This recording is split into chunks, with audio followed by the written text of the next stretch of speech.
Celui qui entend les paroles que je dis là et les met en pratique est comparable à un homme prévoyant qui a construit sa maison sur le roc.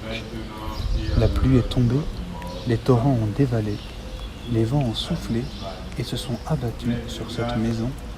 La maison ne s'est pas écroulée, car elle était fondée sur le roc. Je t'aime, Seigneur, ma force, Seigneur, mon roc, ma forteresse, Dieu, mon libérateur, le rocher qui m'abrite, mon bouclier, mon fort, mon arme de victoire, louange à Dieu. Le rocher, c'est le Christ. La source, c'est le Christ. Tout est le Christ. Cette grotte de Massabielle nous rappelle le Christ. Comme Bernadette, le pèlerin est toujours invité à vénérer en quelque sorte cette source, à baiser la terre en signe de profonde humilité. C'est une terre sainte, c'est un lieu saint.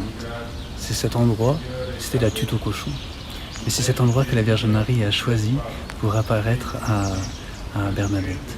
Alors, le pèlerin de Lourdes, il vient toujours recueilli en profond silence. Toucher ce rocher, c'est un acte de foi. Je t'aime, Seigneur, ma force, mon roc, c'est le rocher qui m'abrite.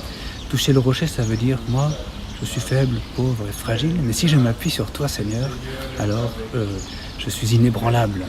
Je suis comme celui qui écoute la parole de Dieu, évidemment. C'est ça le mystère de la foi. Et je suis comme cet homme qui a bâti sa maison sur le roc.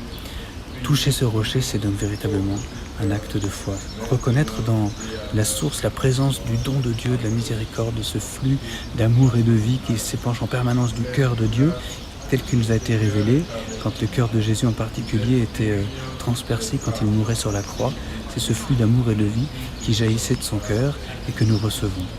Passer à la grotte, toucher le rocher, vénérer ainsi la source en y reconnaissant le Christ, c'est comme si nous voulions nous tenir au pied de la croix, entre Jean et Marie, le plus près possible de la Vierge Marie, pour être justement sous ce flux d'eau et de sang, d'amour et de vie qui jaillit du cœur de Jésus.